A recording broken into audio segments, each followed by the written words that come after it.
Este es el día que hizo el Señor.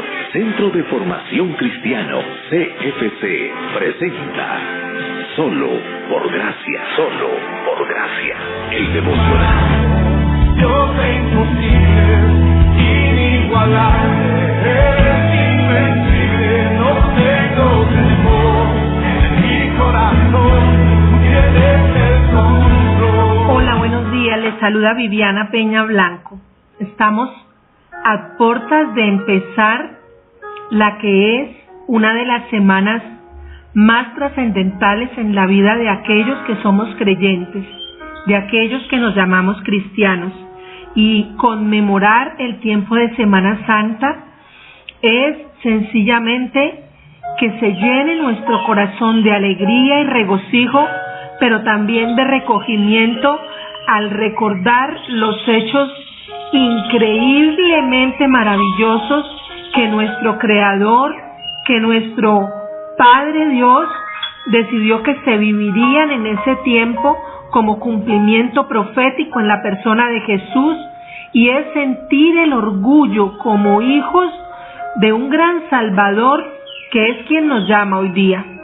Empezamos con el viaje final del Señor Jesús hacia Jerusalén, que lo acercaría hacia lo que conocemos como la Semana de la Pasión. Pasión es una palabra castellana que proviene del latín patio, que significa sufrimiento. La llamada pasión de Jesús se refiere a los sufrimientos y penurias que experimentó el rabino Galileo en su último viaje a Jerusalén. Jerusalén no solo era el corazón del judaísmo de su época, sino que era el foro de todas las actividades religiosas, pues allí estaba el templo, que además era el centro del poder político de Roma en Palestina. Jesús ya le había explicado a sus discípulos cuál sería el desenlace final de su visita, de su última visita a Jerusalén. Y Mateo 16, verso 21 y 22 en adelante dice que Jesús les advirtió a sus discípulos que no le dijeran a nadie quién era Él. El Hijo del Hombre tendrá que sufrir muchas cosas terribles. Les dijo, será rechazado por los ancianos, por los principales sacerdotes y por los maestros de la ley religiosa. Lo van a matar, pero al tercer día resucitará. Entonces Pedro lo llevó aparte y comenzó a reprenderlo por decir semejantes cosas. Dios nos libre, Señor, dijo Pedro, eso jamás te sucederá a ti. Jesús se dirigió a Pedro y le dijo, eso no, Pedro, tú no puedes decir que Dios nunca lo permita, estás hablando como Satanás, vete, tú no entiendes los planes de Dios y me estás pidiendo que los desobedezca. Y Jesús entonces continuó su ministerio, ese que había venido haciendo desde sus 30 años de edad. Aun cuando se acercaba el fin de sus días sobre la tierra, no dejó de enseñar, sanar, predicar.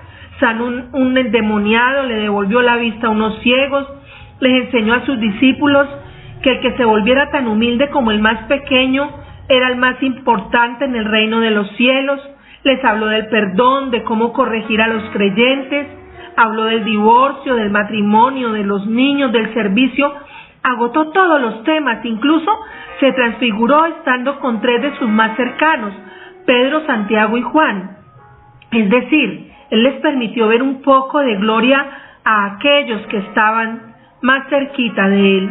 Y como verán, sin que ahonden todos los acontecimientos previos a la Semana de la Pasión, ni los mencione todos, sí podemos notar una actitud, la de aprovechar el tiempo en bien de la humanidad. Eso fue lo que vino a hacer Jesús a la tierra y sin dejar de avanzar hacia el cumplimiento del plan de Dios. Nos quedamos pensando en que Jesús reprende tan duramente a Pedro porque Él sabe que nada lo debe entorpecer del cumplimiento del plan divino para su vida. Así que de alguna forma Jesús dejaba ver que todo lo que obstruya el plan de Dios o nos aparte del plan de Dios es un juego de Satanás para alejarnos de hacer la voluntad de un Dios que sí sabe qué es lo que acontece a nuestro alrededor y por qué debe ser así. Cuando Jesús le dice, tú no entiendes el plan de Dios, Pedro, Pienso que en nosotros siempre también existe lo mismo, porque pensamos que los planes de Dios son color de rosa y que en ellos no debe haber ni dolor ni sufrimiento. Pensamos que todo debe salir milimétricamente calculado para nuestro bien. Pues no. El verso 24 dice: luego Jesús le dijo a sus discípulos: si ustedes quieren ser mis discípulos, tienen que olvidarse de hacer su propia voluntad. Tienen que estar dispuestos a cargar su cruz.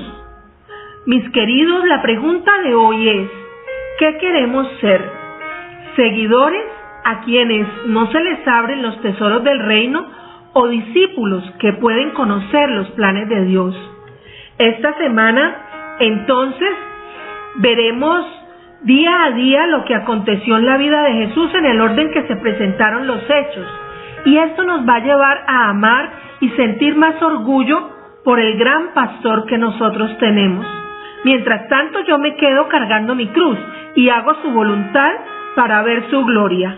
¿Qué dicen, mis queridos? ¿Lo hacemos juntos? Que Dios les bendiga. ¡Feliz día!